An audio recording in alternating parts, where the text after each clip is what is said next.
What would you do if your HOA started selling your lake like you'd never existed? I knew something was wrong the moment I saw strangers standing on my shore, holding glossy brochures with my water printed on the cover.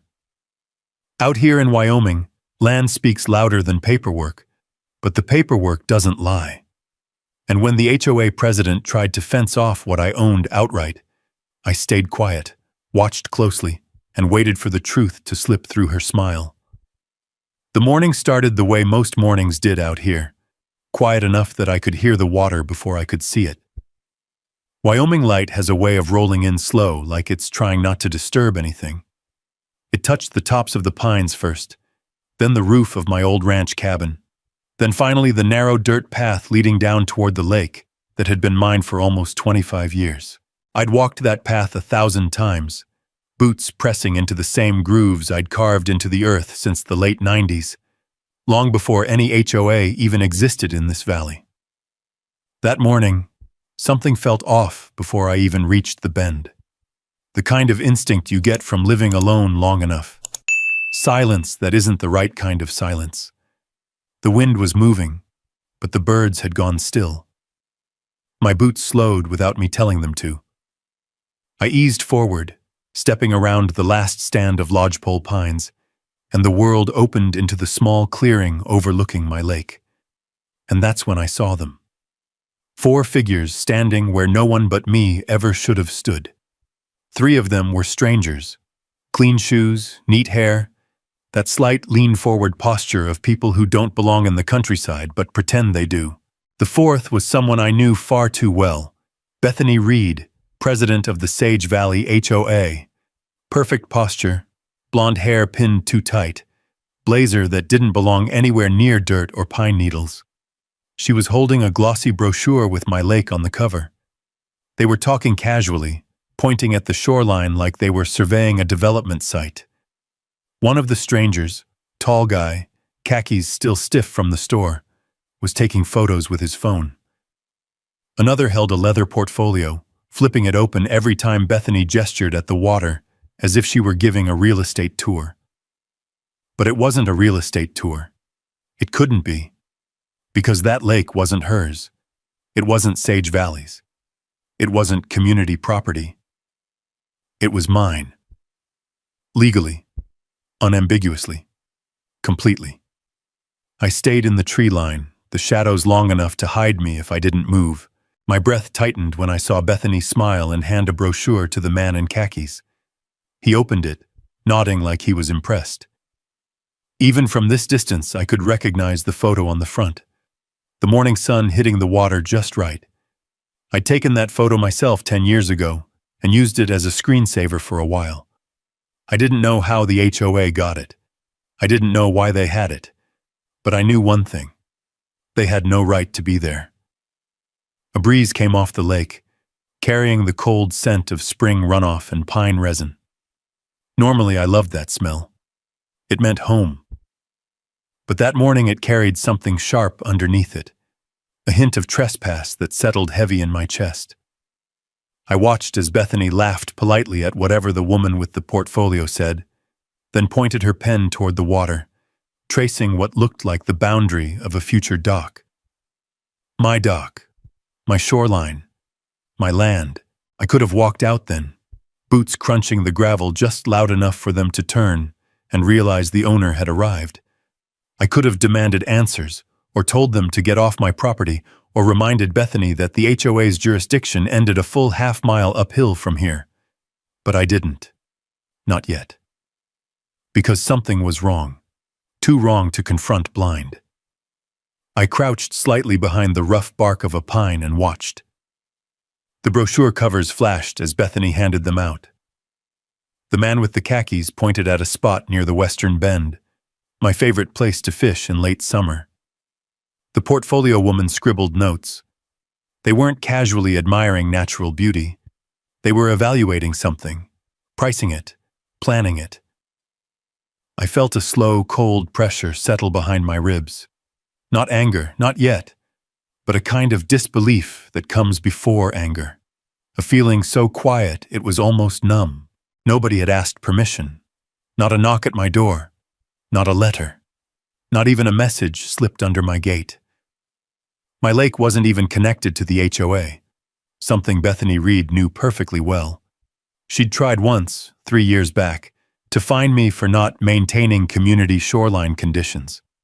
I'd shown her the deed and survey map, and she'd backed off so fast it was almost funny. Ever since then, she'd avoided me at meetings, focusing her energy on mailbox colors and lawn heights. But this was something else. Bethany turned slightly, her heel sinking into the dirt. For a moment, her eyes drifted up toward the tree line, toward me, but she didn't see anything. She kept smiling, crisp and controlled, the smile of someone who believed she owned every space she stepped into. The strangers finished their little tour. One of them shook Bethany's hand like he'd just previewed a promising investment. They walked back toward the main path, their voices fading until only the wind off the lake remained. The sunlight shifted, hitting the water with a shimmer that should have been peaceful, should have been comforting. But not that morning. That morning, it felt like a warning. I stayed still long after they were gone. The pines whispered, the lake rippled. Nothing looked different, but everything felt different. Why was the HOA selling something I legally owned?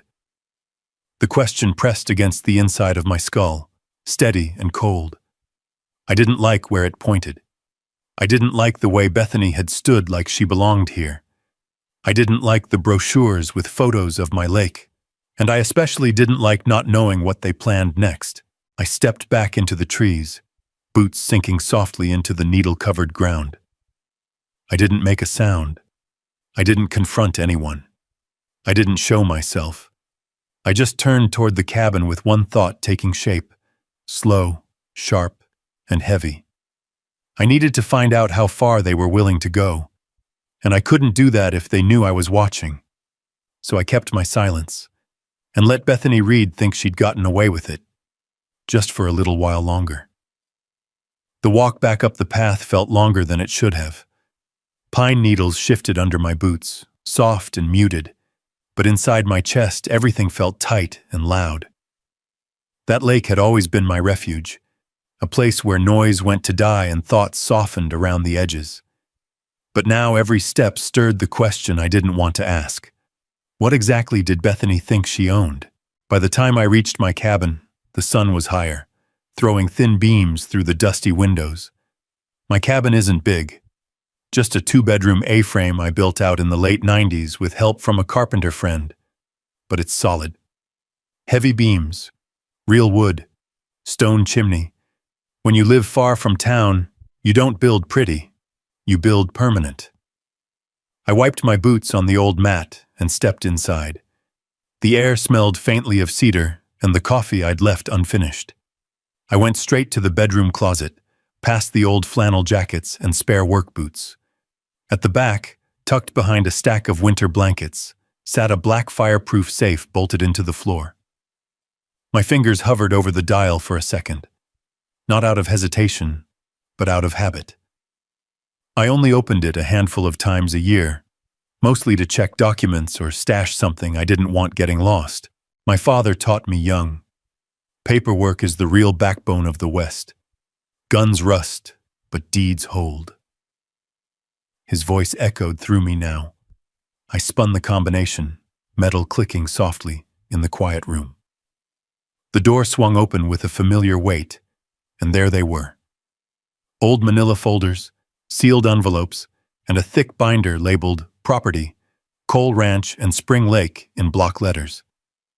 I pulled it out and carried it to the kitchen table. Sunlight pooled across the wood surface, illuminating dust motes that floated like tiny ghosts. I flipped open the binder, and there, right on top, was the original 1999 warranty deed. Cream paper, crisp edges, and the county seal embossed in the lower left corner. I ran my thumb along the seal, feeling the raised imprint. Grantee, Remy Cole. Property, 18.6 acres, including all water features within boundary. Recorded March 3, 1999. It was all there. plain as day. No ambiguity, no open questions. The lake wasn't community property. It wasn't a shared asset. It wasn't subject to HOA rules, bylaws, whims, fantasies, or imaginary gray areas. The deed spelled everything out with the quiet, unstoppable authority of ink on legal paper. I turned to the second document, the survey map, a wide sheet of paper folded neatly into thirds, covered in boundary lines, elevation points, and handwritten notations from Jake Mercer, the surveyor who'd worked this valley longer than I'd been alive. When I unfolded it onto the table, the lake, my lake, sat shaded in light blue, clearly and unmistakably inside the red property lines.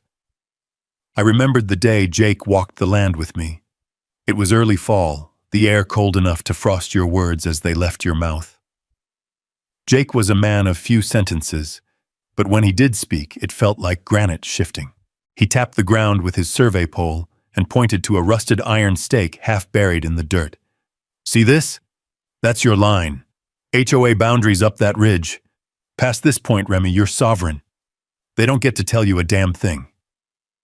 Sovereign. Jake loved that word.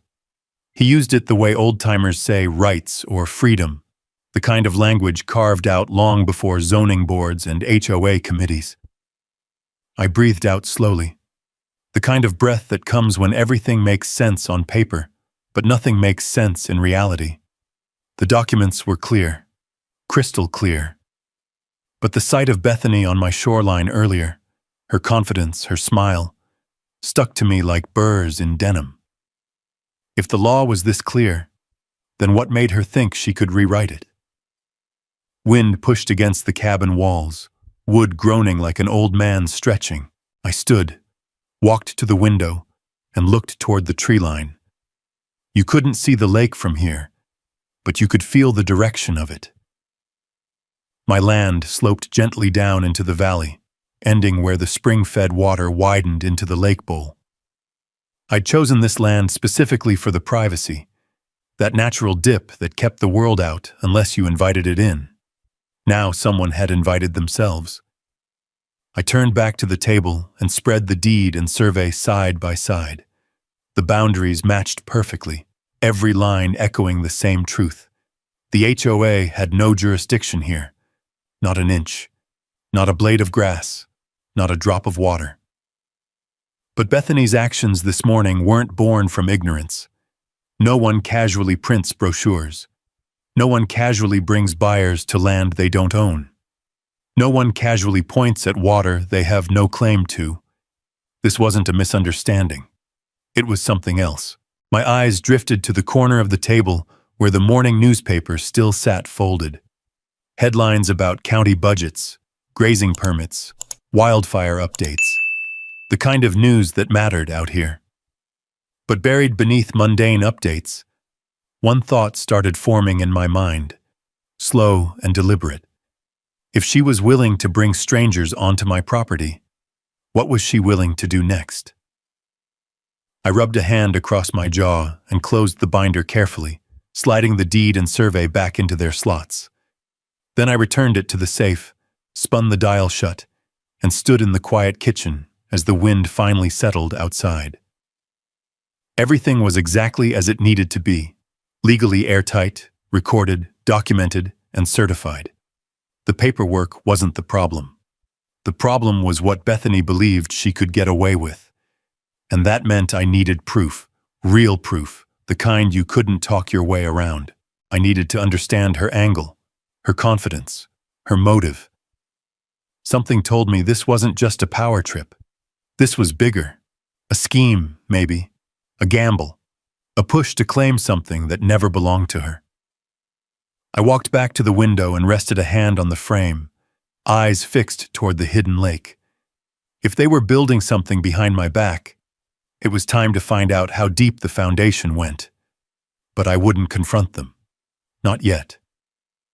For now, I'd stay quiet. I'd stay patient. And I'd watch. Because the deed never lied. And sooner or later, someone else would. The next morning rolled in colder than usual. A thin crust of frost clung to the grass outside the cabin, glittering pale blue under the Wyoming sun.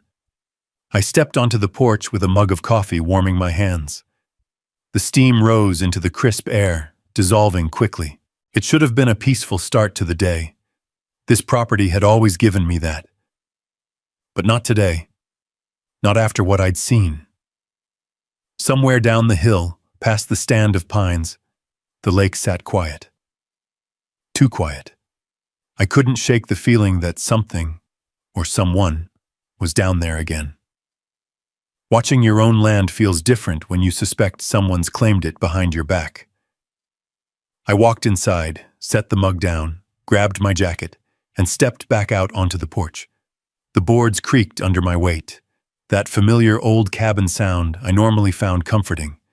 But today, it sounded like a warning.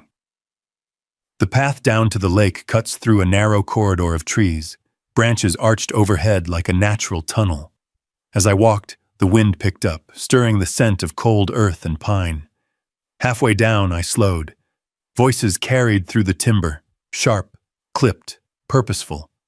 My jaw tightened. They were back. I moved quietly until the trees thinned, and that's when I saw it. Something new. Something that hadn't been there yesterday. A metal gate stretched across the access road, bolted into two fresh posts sunk deep into the ground. The wood around the concrete footing was still damp, a sign it had been poured not long ago. Maybe overnight. And hanging right in the center of the gate was a metal sign that caught the sunlight like a blade. HOA managed property. No unauthorized access. The words felt like a punch to the ribs. To the right of the gate, I saw Bethany Reed standing with a clipboard. She wore a navy jacket zipped to her chin, hair tied back in that same tight bun.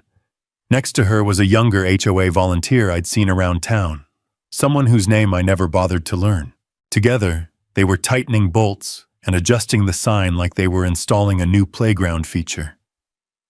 I stepped forward slowly from the tree line, boots crunching over gravel just loud enough for them to hear. Bethany turned. Her expression froze for a heartbeat before she plastered on that bright, brittle smile she used during HOA meetings. "Well, good morning, Remy," she said, as if we were neighbors swapping pleasantries over fences instead of standing in front of a barricade she had no right to build. "We're just getting some infrastructure in place." "Infrastructure," I repeated. The word tasted sour. "Yes," she said cheerfully, tapping her clipboard. "The community voted for improved management of natural features. And since your lake is part of the valley's ecosystem, it's on my land." I kept my voice even. "Every inch of that shoreline is on my deed. You know that." She waved a hand dismissively, as if the law were a minor inconvenience. "Natural water is complicated. It often falls into what we call a gray area. There are shared rights, implied easements, things you may not be aware of." My fingers curled slightly at my sides. "Bethany, there's nothing gray about it. The deed is clear. The survey is clear. The county records are clear." "Well," she replied with the kind of smile people use when they're certain they're smarter than you, "the HOA sees it differently." I looked at the gate again. The metal was heavy, industrial grade, even overkill for a simple access road. Whoever installed it had meant for it to stay. Permanently. "You put this up without asking me," I said. She didn't even blink. "We're well within our rights. Community management extends to shared resources." "Shared resources?" I asked quietly. "Show me where the lake is listed as shared." She shifted slightly, eyes flicking toward the volunteer beside her.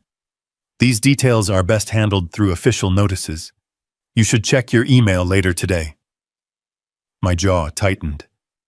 Email isn't a substitute for permission. She smiled again, this time thinner, almost condescending.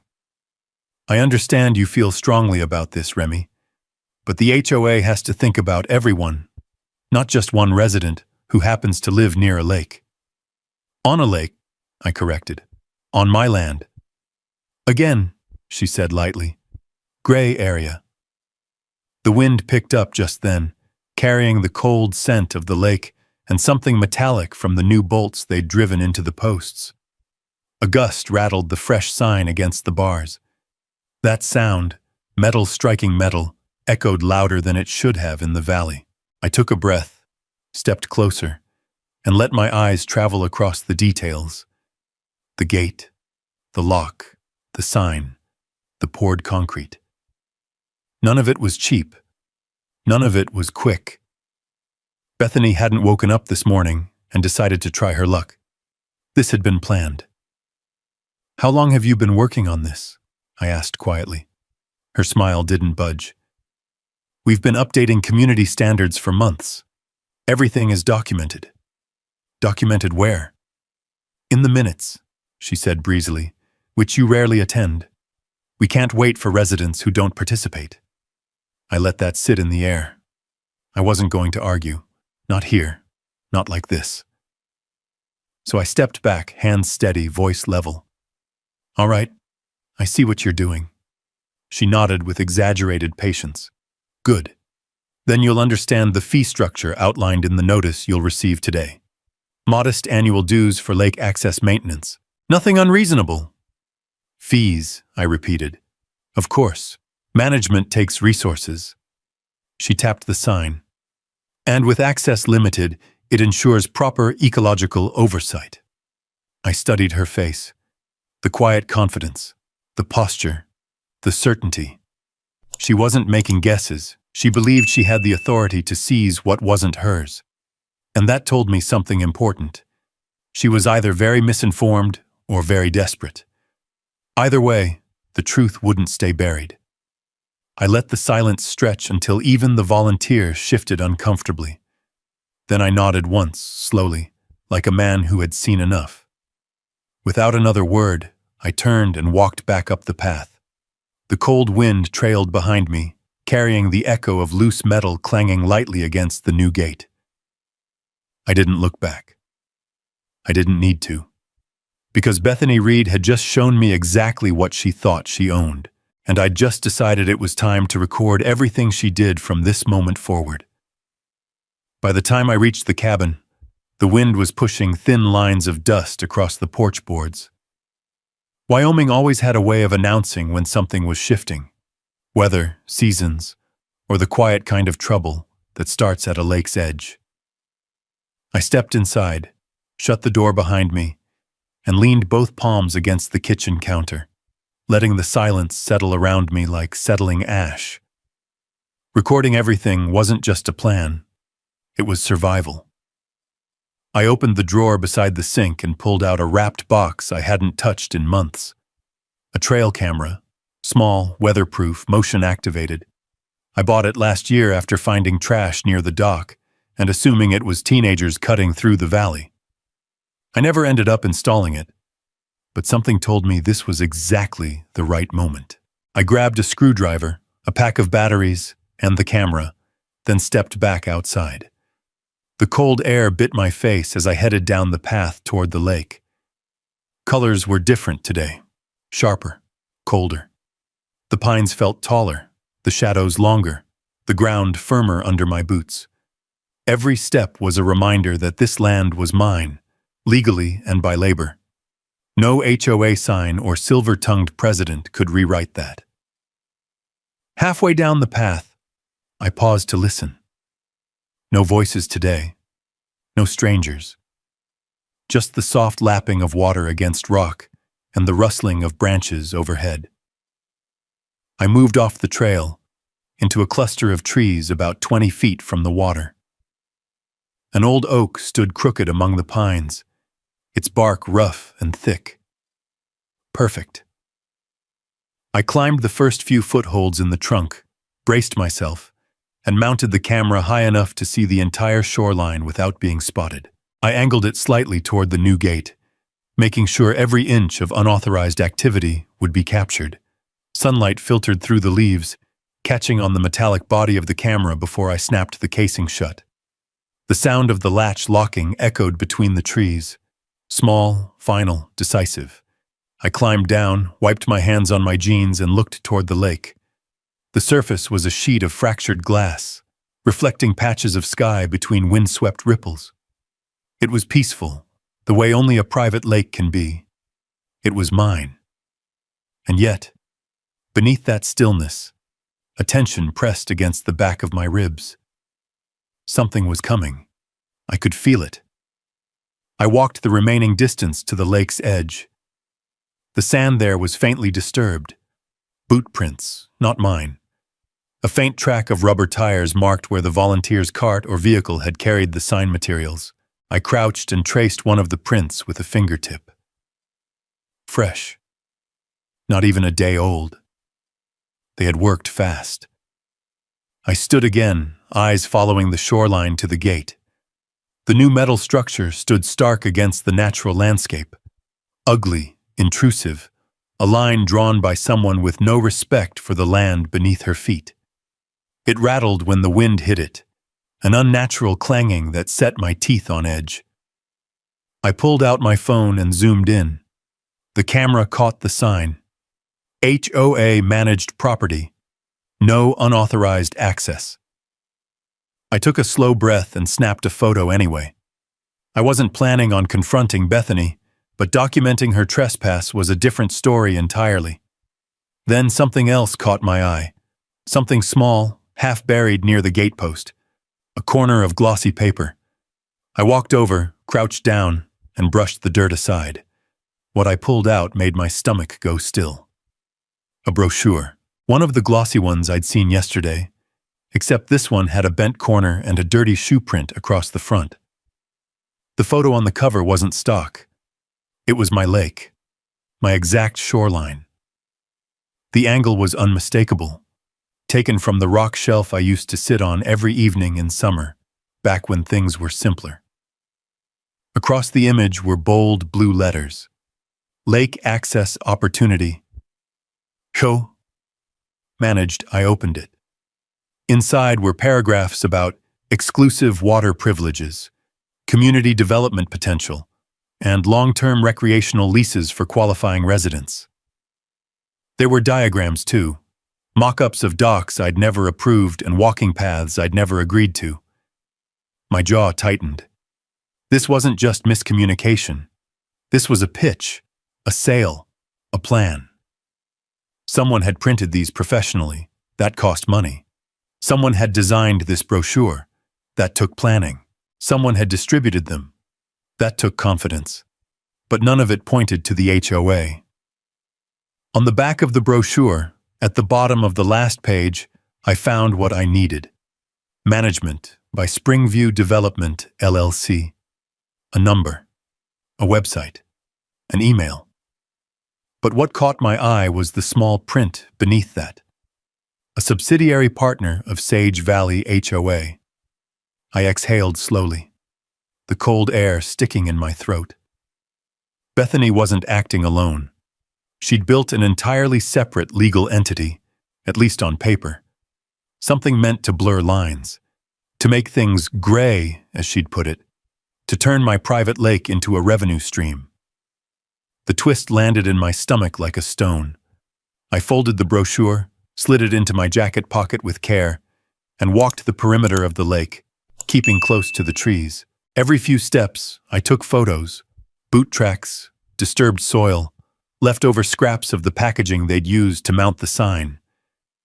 Evidence, fuel, threads I could pull later. When I finally made it back to the cabin, the sun was lowering toward the ridge, painting the valley in long strokes of gold and shadow. I paused at the porch, listening to the wind shift. There was something different now, something colder, heavier, a quiet that didn't feel natural. Inside, I laid the brochure flat on the table, smoothing out the creases. The glossy paper reflected the dim overhead light, the edges of my lake shimmering like an accusation. Springview Development, LLC. A shell company, or a front, or maybe just a convenient mask for something more ambitious. Either way, it confirmed what I already suspected. The HOA wasn't just overstepping. They were planning something profitable. and they were using my lake to do it. I took a slow breath, poured myself a glass of water, and stared out the window toward the trees. The camera was up. The evidence was beginning to build, and Bethany didn't know any of it. Not yet. I just needed to let her keep talking. Just a little longer. By late afternoon, the clouds drifted low over the valley, dragging long shadows across the hills. I could feel something tightening in the air, pressure before a storm, even though the sky showed nothing but gray. Maybe it wasn't weather. Maybe it was the kind of tension that settles into a man when he knows a line has been crossed and there's no going back. The brochure still sat open on my kitchen table, its glossy pages reflecting the dim light. Every time I walked past it, the words lake access opportunity felt like a slap. My lake wasn't an opportunity. It was home. It was peace. And it was private. Legally, historically, completely private. But someone had turned it into a sales pitch. I pulled out my phone and scrolled to Sarah Mitchell's number. I hadn't spoken to her in months, not since she helped me finalize water usage paperwork for the ranch. Sarah wasn't just a land use attorney. She was sharp, practical, and understood rural property law better than anyone in 3 counties. If there was one person who could read through Bethany's nonsense without blinking, it was her. I hit call. She answered on the second ring. "Remy? Didn't expect to hear from you. Everything all right?" "Not exactly," I said. "I've run into a situation with the HOA." She let out a long sigh, the kind only attorneys make when they know a headache's about to start. "What kind of situation?" "The kind where they're trying to sell my lake." There was silence on the line. Then flatly, "I'm sorry. Did you just say sell?" "I did." Another pause. "You need to come by my office. Bring whatever you have." "I'll be there in 20. The drive took 15. My truck growled down the long gravel road, dust curling up behind me like a tail. Wyoming roads have a way of letting your thoughts move, even when the rest of your life feels jammed tight. I replayed Bethany's voice in my head. Natural water is complicated. Her smile, her confidence, the gate, the sign, the brochure. There was no complication in the law, only in her intentions. Sarah's office sat in a small converted storefront on Main Street, sandwiched between a hardware shop and an insurance office. When I walked in, the bell over the door gave a bright jingle. Sarah looked up from behind her desk, glasses resting low on her nose. "You look like a man who hasn't slept," she said. "Feels that way. Let me see what we're dealing with." I laid the brochure on her desk first. She picked it up, eyebrows lifting at the cover photo. "This is your lake." "Yeah." She opened the brochure, scanning quickly. Her expression hardened. "Who printed this?" "No idea." "Who approved it?" "Takes a good guess." She took a slow breath, flipped to the final page, and froze the moment her eyes hit the footer. Springview Development, LLC. Her lips pressed into a thin line. This is not normal." I gathered that. "No," she said firmly. "I mean, this is beyond overreach. A separate development company, under an HOA president. That's..." She stopped, running her hand through her hair. "That's not just unethical. It's dangerous." She reached for the deed next. I slid it across the desk. She opened it, read the first paragraph, then the second. Her finger traced the boundary description, lips moving silently as she followed the coordinates. Then, suddenly, she stopped. Her whole posture shifted, shoulders straight, eyes locked on the page. She read the final line twice. "You own the water. Every inch. No easements, no shared access, no riparian community rights." She tapped the deed lightly. "This isn't a gray area, Remy. This is trespass. Clean, blunt trespass."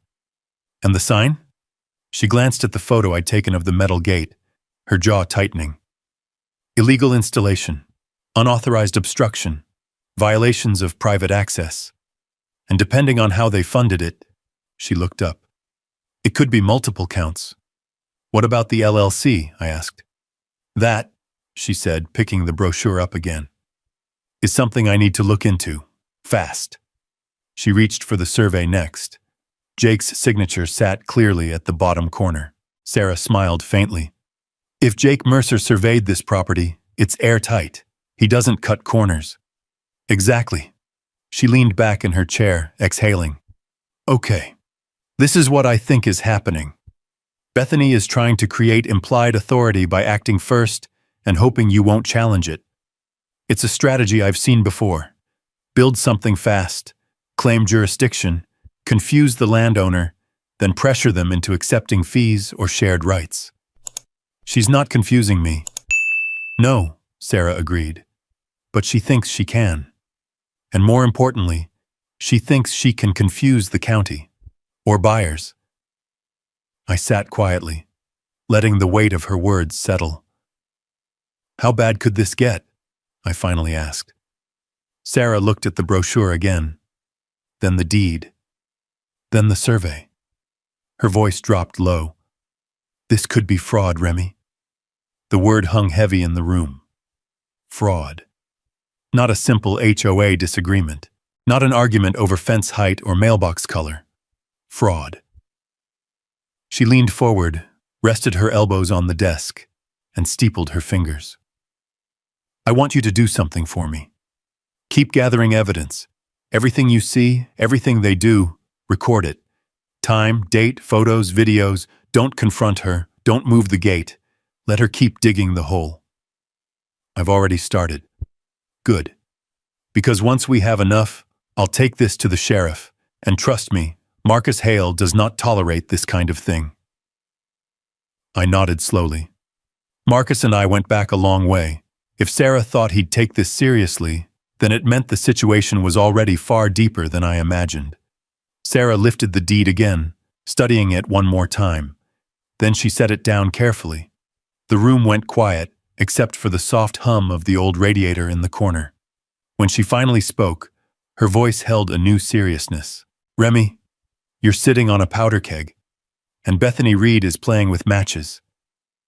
I swallowed, looking out the window toward the distant ridge. The clouds were thicker now, heavy with the promise of nightfall. What do I do? I asked. She didn't hesitate. Stay calm, stay quiet, collect evidence, and whatever happens, don't let her know you're preparing a case. I stood to leave, gathering the documents, but Sarah reached out and set a hand on the deed. One more thing, she said softly. Yeah? When this blows up, make sure you're standing far enough away that you don't get hit with whatever comes flying out. Her words followed me all the way back to the truck, and long after I pulled onto the road, heading home through the dimming light, they echoed louder than the engine. The sky had shifted by the time I reached the dirt road leading toward my cabin. Twilight had pulled a gray-blue curtain over the valley, soft enough to blend the ridgelines, but sharp enough to make every shadow look suspicious. Even the wind had changed, lower, tighter, like the land itself was holding its breath. As I made the last turn, the headlights cut across the clearing in front of the cabin, revealing everything exactly as I had left it. The porch steps, the firewood stacked by the wall, the dark line of pines guarding the drop toward the lake. It all looked the same, but my chest tightened anyway. It wasn't the world that had changed. It was what I knew now. I parked, shut off the engine, and stepped out into the cold evening air. The quiet felt heavier than usual. It wasn't the peaceful kind, the kind that lets you breathe. This quiet was thick, tense like a held note waiting to snap. Inside the cabin, I set the folder of documents on the kitchen table and turned on the old brass lamp. Warm light spilled over the wood grain, pushing back the shadows. The brochure lay where I'd left it earlier, its glossy surface catching the glow like a threat dressed up as an invitation. I walked to the window. From up here, you couldn't see the lake, but you could see the faint outline of the access road cutting through the trees. The gate sat somewhere beyond that, just out of sight, but very present in my mind. I pictured it. Metal bars, fresh sign, new bolts, a scar across a place that never needed fixing. Sarah's words rolled through me again. Fraud, trespass, unauthorized obstruction, a powder keg. And in the middle of it all stood Bethany Reed with a matchbook in her hand. I breathed out slowly and grabbed my flashlight and jacket. I needed to check the property again before night swallowed everything. Evidence mattered, and timing mattered even more. If Sarah was right, and she usually was, I had to capture everything exactly as it was. I stepped outside, the air crisp enough to sting my lungs. Gravel crunched under my boots as I walked toward the path. The beam of my flashlight cut a narrow road through the dark, sweeping over pine branches and patches of frost. Halfway down, a sudden metallic rattle drifted up from the valley. I stopped, listened. There it was again. Soft, rhythmic, carried by the wind. The gate. I moved quietly down the trail, letting the beam fall low to avoid announcing myself. The sky had dimmed to a deep slate, and the last traces of sunlight clung to the western ridge like a fading promise. As I neared the clearing at the bottom, the shape of the metal gate began to materialize through the trees, sharp, cold, out of place. But something was different. A new padlock hung from the center latch, silver, heavy-duty, keyed, and unmistakably new. I knelt and ran my fingers along the concrete base. The edges were still damp. The HOA, or Bethany, had come back after I'd left. Maybe earlier. Maybe just minutes before I arrived. The wind pushed at the gate again, setting the lock swinging with a dull, angry clink. I raised my flashlight, sweeping across the surrounding area. Small details emerged. Fresh footprints, tire tracks from a utility cart, a torn corner of packing material, fluttering at the base of a pine. Then something else. A paper, the same glossy finish as the brochure, caught on a low bush. I reached out and pulled it free. Unlike the brochure in my cabin, this wasn't advertising material. It was a notice half crumpled from the wind. I angled the light. Notice of non-compliance to Remy Cole. From Sage Valley. HOA Enforcement Committee. Violation. Unauthorized obstruction of community-managed access point. Fee. $450 per incident. My pulse kicked once, sharp and hot. Unauthorized obstruction? Community-managed? They had flipped the entire situation, on paper, into something I had supposedly done wrong. They weren't just trespassing. They were rewriting reality. And if they were bold enough to put it in writing once, there would be more. I folded the notice and slipped it into my jacket. But the anger that simmered in me wasn't the wild, irrational kind. It was cold, controlled, perfectly shaped. The kind of anger that helps a man focus. I walked back toward the gate, stood in front of it, and let the metal reflect the flashlight back into my eyes. It looked even more permanent now, more deliberate. It was a line drawn in the dirt, and not by me. I lifted the camera I'd brought along, raised it to eye level, and snapped photos from multiple angles. The sign, the new lock, the fresh concrete, the footing marks, the surrounding tracks. Document everything. That's what Sarah said. That's what I was doing. When I finished, I lowered the camera and breathed in deeply. The lake behind the gate whispered under the night sky, the water shifting like it always had, ancient, quiet, unbothered by the chaos at its edge. Somehow that steadiness comforted me. I stepped closer, rested a hand lightly on the cold metal, and whispered under my breath, "This isn't yours. Not today. Not ever." The wind carried the words away as if delivering them down the valley. I turned and began the walk back up the path. The beam of the flashlight cut across the ground, picking up the frost, glinting like a trail of stars beneath my boots. The night air deepened, crisp and heavy with pine. At the top of the trail, I paused and looked back. From this height, the gate was little more than a silhouette, a dark shape against darker shadows, but its presence hung in the air like a challenge. I didn't respond to their notice. I didn't remove the lock. I didn't make a call. I didn't make a scene.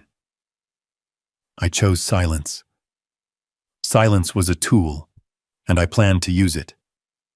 Because Bethany Reed had no idea that every move she made from here on out was being recorded by my camera, by my phone, by the dry Wyoming dirt itself. And she had even less idea that she had already crossed from overreach into something far worse. As I stepped into the cabin and shut the door behind me, the old wood groaned softly. The silence inside settled around me like a cloak. Let her think she had the upper hand. Let her think the gate had rattled me. Let her think the notice had cornered me. Sooner or later, she'd realize exactly how wrong she was. And by then, I'd have everything I needed. The next morning broke with a thin sheet of fog rolling low across the valley, drifting between the pines like slow-moving smoke from a dying fire. Wyoming fog doesn't show up often, but when it does, it brings a feeling with it. A feeling that something is shifting beneath the surface. The world goes soft around the edges, but your instincts go sharp. I stood on the porch with a mug of black coffee cupped between my hands, listening, the kind of listening that goes beyond sound. The fog swallowed most of the view, turning the landscape into a pale blur. Somewhere far down the slope, the lake waited under that curtain of gray. The metal gate, too. The fresh concrete footing. The sign. The trespass. The quiet was heavy enough to feel, filling the space between my ribs like cold water. I turned toward the cabin, set the mug down on the porch railing, and picked up the envelope I'd left there last night. Inside were the photos I'd printed from the camera. Grainy shots of footprints, the gate, the padlock, the brochure scrap. Even blurry evidence was still evidence, but the stack on the table inside was heavier. I walked back into the cabin, boots thudding against the old wood floor. My kitchen table was buried under documents now. Deeds, surveys, printouts from Sarah, notes I'd taken by hand. But the newest addition was the thick packet Sarah had emailed after midnight. She didn't waste time. At the top of the packet was the name that had already begun threading its way through my mind. Springview Development, LLC. The first document was a registration summary. Wyoming doesn't hide much. LLCs are public record, and Springview had been formed just 7 months ago. Right after the HOA updated their Community Natural Resource Management bylaws. Right after Bethany had argued with me publicly during a Q&A session about environmental access. Right after she'd realized the valley was running out of lots to sell. But the lines that mattered weren't the dates. They were the names. Primary Registered Agent, Elena Reed. Secondary Manager, Bethany Reed.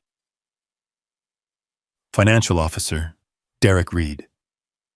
A family business, a family plan, a family crime. I exhaled slowly. Something cold slid through me. Not shock, not even anger, just clarity. The crisp, razor-edge clarity that comes when puzzle pieces start clicking into place. Bethany didn't just want control. She wanted profit. And she'd created a company, hidden behind HOA language, to make that happen. I reached for my phone, thumb hovering over Sarah's name. Before I could press call, the device buzzed in my hand. Her name lit up the screen. "Morning, Remy," she said the moment I answered. "Did you open the packet?" I did. "And?" "And it's worse than I thought." "Good," she replied. Worse means easier to prosecute. Her tone was steady, but not casual. Sarah never wasted words, especially when the ground was shifting. I dug deeper after sending you that packet, she continued. Springview Development isn't just a shell company. They submitted preliminary filings with the county 6 weeks ago. For what? I asked. A recreational development proposal. My kitchen felt smaller suddenly. You're telling me? Yes, she said. They're planning a lakeside access expansion. Docks, rentals, trails. They've pitched it as a community enrichment project. And guess what parcel number they listed? My land. Your entire lake, Remy. They drew the boundary as if it belonged to the HOA. The fog outside thickened, pressing against the window. It was the kind of moment where a man feels the full weight of betrayal. Not emotional, not personal, but structural. Like the ground you trusted was suddenly hollow beneath your feet. They also attached photographs, Sarah added. I glanced at the brochure on the table. Where would they get photos of my lake? I asked. You tell me. I looked toward the shelf where my old hard drives sat. Years of pictures I'd taken. Winter mornings, summer sunsets, cracked ice patterns, all stored on drives I hadn't touched in months. Had someone come inside? Had I posted those somewhere long ago? Or had they simply trespassed enough times to take their own? I need to see what you have in that camera, Sarah said. Anything caught in the last 48 hours could be crucial. If the HOA used your property without consent, we may have grounds for a full injunction. I nodded instinctively, forgetting she couldn't see me. I'll pull the footage when the fog clears, I said. And Remy, yeah? Don't confront her, not yet. We need her confidence working in our favor. Let her think she's in the clear. I planned on it. We hung up, and for a moment, the cabin fell into a silence so complete that even the creaking of the beams seemed to cease. Only the ticking of the wall clock broke through, slow and steady like distant footsteps. I sat at the table and opened the packet again. The next few pages were financial disclosures. Small, but telling. A deposit of $15,000 2 months ago. Another of $7,500 3 weeks later. Significant money for such a new LLC. Too significant for something as simple as community improvements. I followed the trail the way an engineer follows water, downstream, checking each bend.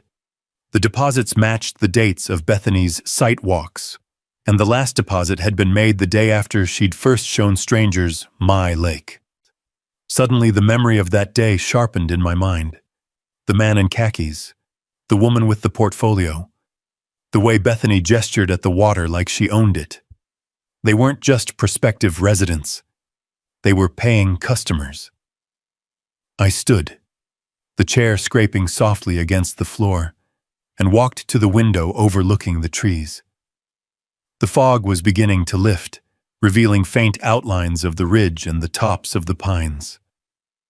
The land looked the same, but I no longer trusted the surface calm. People like Bethany didn't operate on impulse. They laid groundwork. They misdirected. They pushed boundaries inch by inch. And when they thought no one was watching, they stepped over the line completely. But this time, I had the line drawn in ink, and I had the patience to let her walk right past it. A distant engine rumbled through the fog, quiet but unmistakable. A small vehicle, maybe a cart or ATV, moving slowly along the access road toward the lake. I stepped outside, listening closely. The sound drifted between the trees, mechanical and deliberate. She was back. As I walked toward the path, the fog thinned just enough to show the shape of the gate through the trees. A figure stood by it, faint, blurred by distance but familiar. The posture, the stance, Bethany. She didn't know about the camera above her.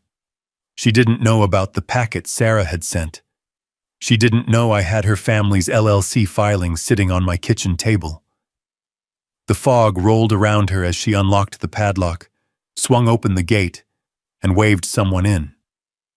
Another stranger. a new prospect. The match struck. Bethany Reed was no longer playing in gray areas. She was selling stolen light in a valley that had finally decided to pay attention. And I was standing far enough away to watch the sparks fall exactly where they needed to. The fog thinned by mid-morning, peeling back from the valley like a curtain drawn by an unseen hand. Sunlight slipped through in pale, hesitant beams, striking the tops of the pines and turning the dew into tiny mirrors. I'd been pacing the cabin since dawn, replaying Sarah's words, replaying the LLC documents, replaying the footage I'd pulled from the trail camera before the light broke. And now, as I scrolled through the newest clips on my phone, something colder than anger crawled up my spine. The footage from last night, time-stamped 8:43 p.m., showed the shape of Bethany unlocking the gate, swinging it open, and waving in a dark SUV. Two figures stepped out, one male, one female, carrying rolled-up papers and a tripod. They walked the shoreline with purpose, shining flashlights into the water, pointing at different spots, talking in hushed voices. Surveyors, not county. Private. It wasn't casual interest anymore. It was preparation. I sat at the table, staring at the paused frame, the glow of the screen lighting the shadows across the room. Every detail was another nail in the coffin of whatever story Bethany planned to tell the county or the HOA board. I needed help, but not just legal help. I needed someone with authority to see what I was seeing, with his own eyes. Someone who wouldn't be intimidated by HOA bylaws or fancy-sounding LLCs. Someone who had stood beside me more than once when this valley pushed too hard against its people. So I made the call. Marcus Hale answered with the same steady voice he'd had for as long as I'd known him. Sheriff's office? Hale speaking. Marcus, it's Remy. A pause, then the sound of a chair scraping. You don't usually call unless something's gone sideways. It has, I said, and I need you out at my place. How soon? Now would be good. Another pause, heavier this time. You armed? No. Angry? No. Good. Stay that way. I'll be there in 20. The line clicked dead. I stepped outside, letting the cold air slap the tension out of my lungs. The valley stretched wide and quiet beneath the rising sun, the kind of quiet that shouldn't have held this much weight. My boots crunched over frost as I walked to the edge of the porch, staring toward the trees that hid the lake and the gate. The land wasn't just quiet. It was waiting. By the time Marcus's patrol truck rolled up the dirt road, the fog had fully lifted, leaving behind a crisp, hard blue sky. I heard the telltale rumble of his engine before the vehicle appeared, tires grinding over gravel. The sheriff's truck came to a stop beside the cabin, dust lifting around it like smoke.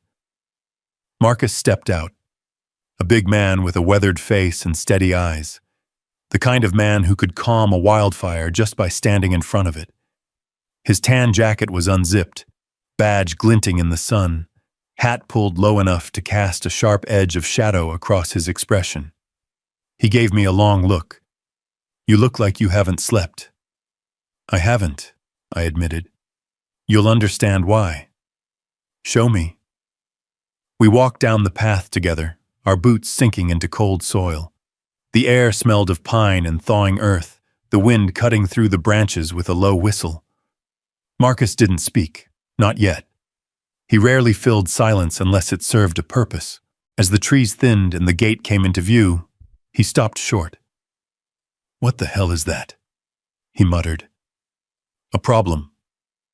He walked closer, examining the metal posts, the fresh concrete, the sign, the padlock.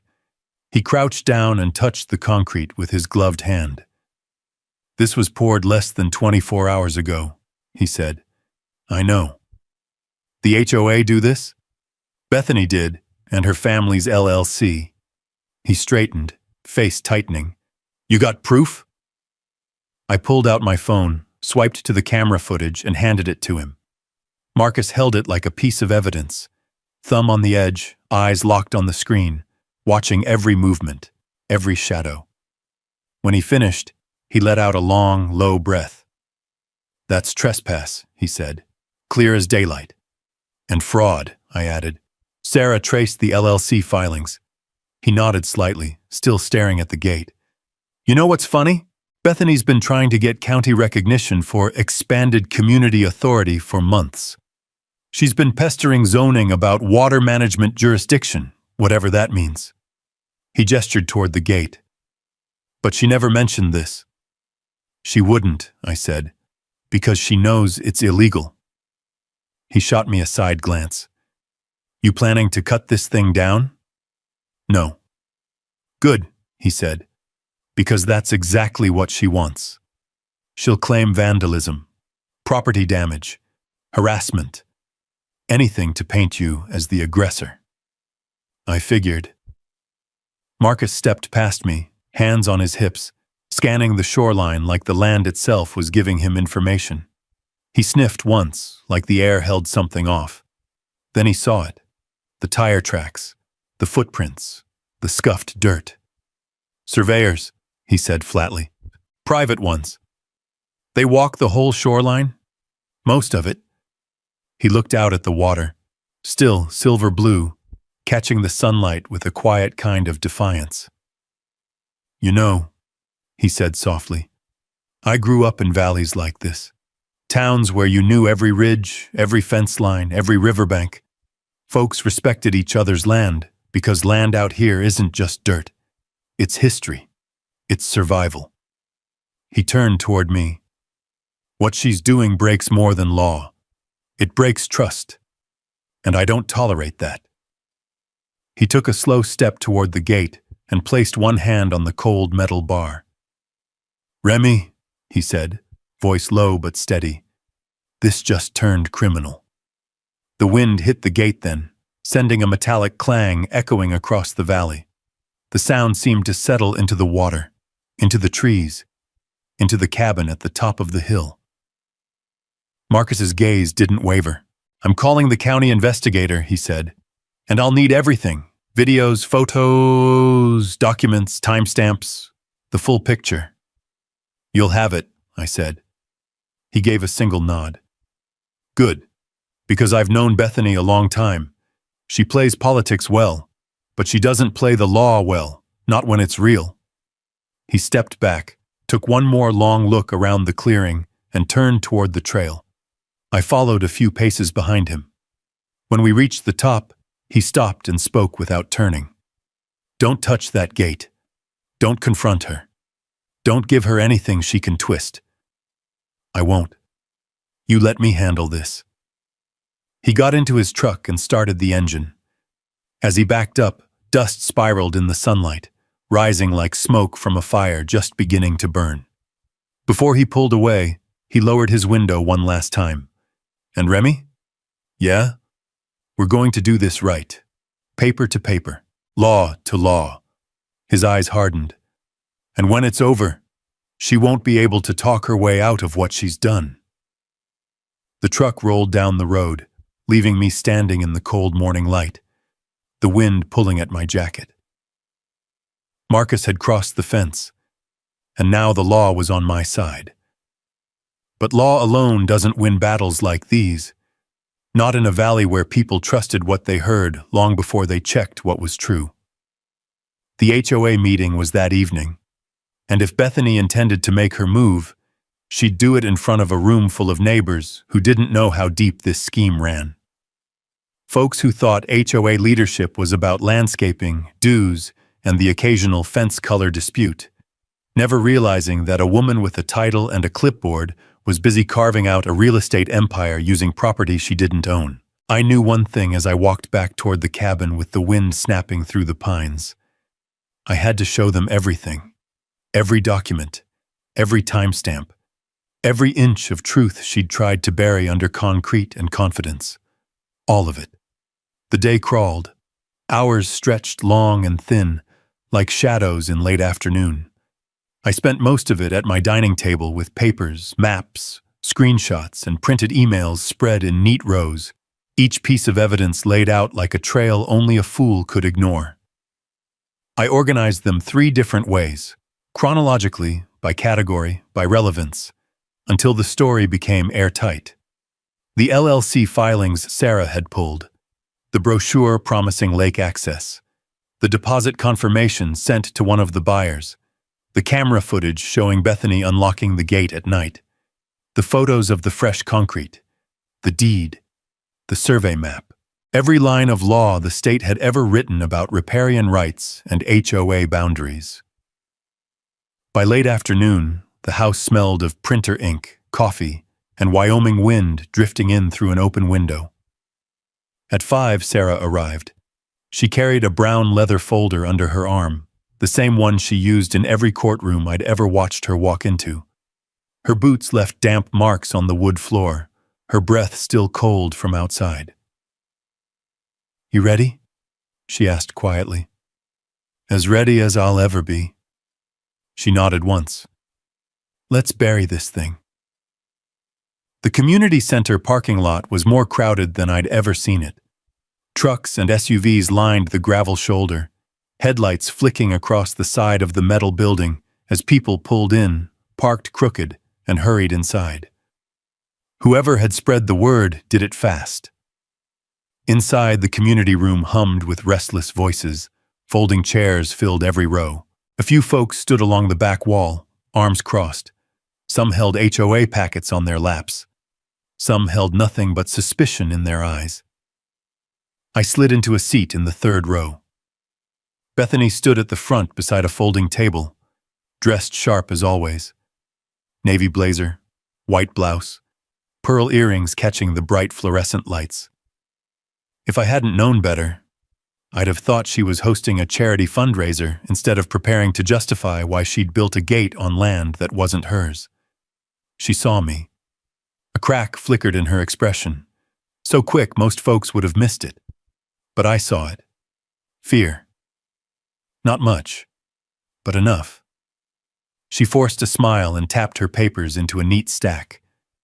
"Let's get started," she said, projecting her voice like she'd practiced in a mirror. The meeting rolled through the formalities. Attendance, minutes, treasurer notes. But nobody cared about any of that. Everyone was waiting for the part that had spread through the neighborhood like a brush fire. Agenda Item 7. Boundary expansion and community asset acquisition. When she finally said the words, the room went still. Bethany lifted a stapled packet. "As you all know, our community's lake—" "It's not our lake," muttered someone behind me. She talked over it. "Our community's lake has been historically accessed by residents." I stood. Bethany's voice snagged mid-sentence. A few heads turned. Then the whole room shifted, eyes following me as I walked toward the front with my briefcase under one arm. Bethany tightened her jaw. "Mr. Cole, if you'll take a seat, you'll have—" "No," I said. "I'll take the floor." A slow murmur rippled through the room. Bethany tried again. This is about my property," I said, setting the briefcase on the table. "And I think everyone here deserves to know the truth before the board votes to take something they have no legal right to." That was it. The air snapped. The room leaned in. Even the fluorescent lights seemed to brighten. I opened the briefcase and pulled out the first document. My deed. I held it high. "This," I said, "is the recorded deed from 1999, signed, notarized, and filed with the county. It states very clearly that I own 15 acres, including all water features within the boundary." I laid it flat on the table like a poker player placing an ace. Next, I opened the survey map, unfolded it across the table until the edges nearly brushed the floor. The large blue-shaded oval, my lake, shone under the lights. "This is the survey," I said, tapping the lines. "Conducted by licensed surveyor Jake Mercer. It confirms what the deed says. The lake sits entirely within my property line. No easement. No common access. No gray area." People whispered. Heads bent closer. Eyes widened. Bethany swallowed hard. Then I reached for the next stack. A glossy brochure. I set it on the table. Some of you have seen this, I said. Some of you may have even been approached by Bethany to buy a 20-year lease for lake access. Gasps. Sharp ones. Someone said, "She what?" I pulled out a printed email. A $25,000 deposit was already collected. The room froze. The whispers turned into a low rumble, like distant thunder rolling across the valley. Sarah stepped forward, placing the LLC documents beside the brochure. "And these," she said calmly, "are business filings for Lakeview Development LLC, not an HOA entity, a private real estate company controlled by Bethany and members of her family." Bethany's chair screeched back. "That's a mischaracterization. It's your signature," Sarah said, tapping the page. Silence, sharp as broken glass. I reached into the case again and pulled out the final piece. My phone. I played the trail camera footage, the time-stamped clip showing Bethany unlocking the gate at night and leading surveyors around the lake. People sat forward, breath held, eyes pinned to the small glowing screen. When it ended, nobody made a sound, not even Bethany. Slowly, I set the phone down. "This," I said quietly, "isn't about community access. It isn't about shared resources. It isn't about beautification or management." I looked directly at her. "It's about profit." A single word dropped from the back of the room. Fraud. Bethany's face drained. Someone else said, "She lied to all of us." Another, "We trusted you." Then the questions poured in, angry, confused, relentless. Where did the money go? Why didn't we know about the LLC? You used HOA funds? You tried to claim his lake? Bethany held up her hands, voice cracking. "Everyone calm down. This is being twisted." "It's not twisted," I said. "It's documented." The room didn't roar. It seethed. Neighbors leaned forward, hands gripping chair backs, faces red with betrayal. The kind of betrayal that hits harder in small towns where trust is currency. Finally, Quinn, one of the longest-standing residents, stood and pointed at the front table. "I'm calling for an immediate board removal vote." 3 people shouted, "Second!" Bethany tried to speak, but her voice drowned under the noise as the room surged with raised hands, furious voices, and the unmistakable sound of a community waking up all at once. I stepped back, letting the storm take its course. The papers had hit the table, and the truth was finally louder than Bethany Reed. The vote happened fast, and when it was done, Bethany was out. Her allies were out. Her authority was gone. She stood frozen, pale as winter frost, watching the community she'd exploited stand up together, against her. The valley didn't need my voice anymore. It had found its own, and for the first time in weeks, the weight on my shoulders shifted, just enough for me to breathe. Not fully. Not freely. Not yet. But enough. Enough to know the truth had finally stepped out into the open air. The meeting dissolved in a wave of murmurs and heavy footsteps. Folks filed out of the community center with wide eyes and tense jaws, clutching their jackets against the cold. Some nodded at me as they passed, a silent thank you, the kind that didn't need words. Others looked stunned, like they'd just watched a building they trusted collapse in front of them. In a way, they had. Bethany Reed gathered her things without raising her eyes from the table. Her brother-in-law helped her stack her papers into a crooked pile, hands shaking so hard he could barely line up the edges. When she finally turned to leave, she didn't look at me. She didn't look at anyone. She walked out like someone who'd just realized the road she'd been paving for months ended in a cliff, and she'd already driven off it.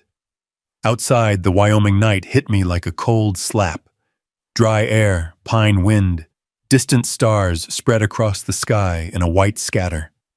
The crowd spilled into the gravel lot, headlights flicking on one by one, engines rumbling low. The dust rose in soft clouds, catching the beams and turning the dark into a haze of pale gold.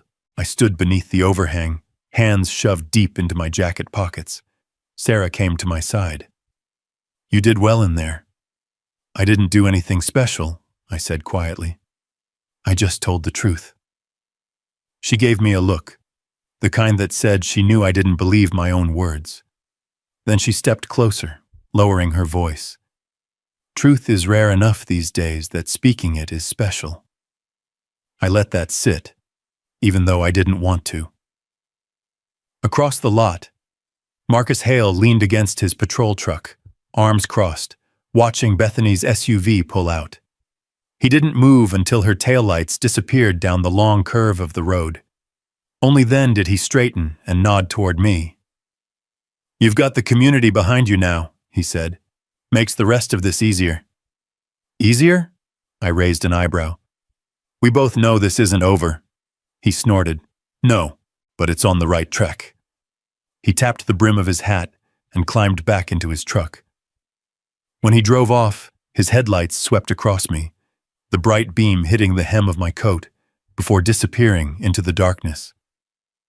Sarah squeezed my arm before she left. "Try to sleep tonight. You'll need the rest." "Why?"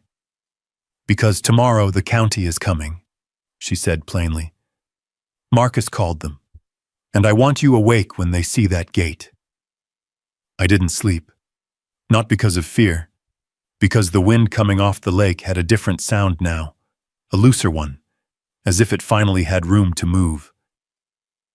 At sunrise, the frost softened under the growing light. The trees glowed with it. The dirt road shimmered white. And when I stepped outside, coffee steaming in my hand, the world felt strangely clear, almost honest. By 8, 2 county vehicles stood near the gate. One marked, one unmarked. A man in a brown jacket knelt near the concrete footing, tapping the dried surface with a metal tool. Another photographed the tire tracks. A third interviewed Marcus a few yards away. Bethany wasn't here. People like her rarely show up when truth is being measured, weighed, and photographed. One of the investigators, a tall man with square glasses and steady eyes, approached me. "Mr. Cole, I'm Investigator Lawson with the county." I nodded. "You want to see the deed?" "I want to see all of it." So I showed him. The deed, the survey, the camera footage, the LLC papers, the emails, every time-stamped second of it. He went through them one by one, expression never shifting. But the way he exhaled near the end told me everything. "This is going to the DA," he said. Then, "And the HOA board's decision last night, was that recorded?" "There were 40 witnesses," he nodded. "Good. Makes the prosecution cleaner." Prosecution. The word landed soft, but deep. Lawson packed up his folder, told me they'd be in touch, and walked back toward the vehicles. As the engines started, I stood alone at the edge of the clearing, the broken gate casting a long morning shadow across my boots. When they left, the silence fell strong. The good kind. The kind that feels like someone sweeping dust off a table. Bethany's arrest came 5 days later. I didn't watch it happen. I didn't need to. But the valley buzzed with the news, the way a place like this does when something heavy finally snaps. Her LLC dissolved. Her allies stepped down. Her family distanced themselves. The HOA rewrote half its bylaws in a single emergency session. And the deposit money she'd taken was returned in full under county oversight. Sarah kept me updated. Marcus too. I didn't celebrate. Didn't gloat. Didn't feel the sharp thrill some folks get when an enemy falls. Mostly, I felt tired, and relieved, and older in a way that had nothing to do with age. 2 weeks later, I removed the gate.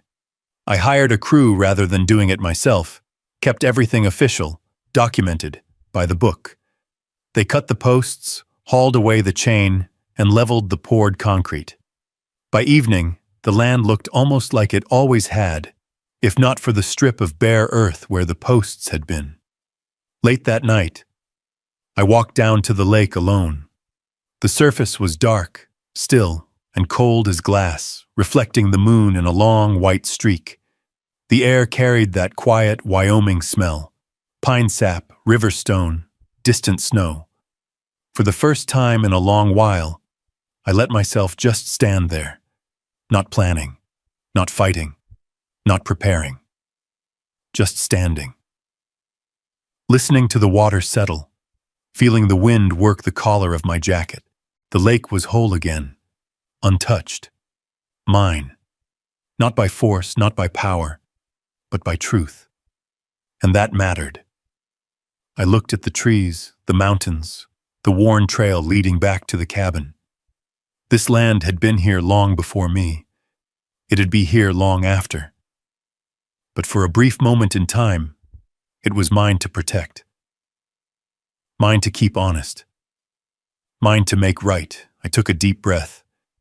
The air was cold, clean, honest. And somewhere across the valley, justice, for once, was quiet too. The lake stayed that way for a long, long time. If you've ever had to stand your ground for what's yours, drop a yes in the comments, so I know I'm not alone out here. Justice only works when folks aren't afraid to speak up. And if you love stories about land, grit, and doing what's right, feel free to subscribe and stick around for the next one.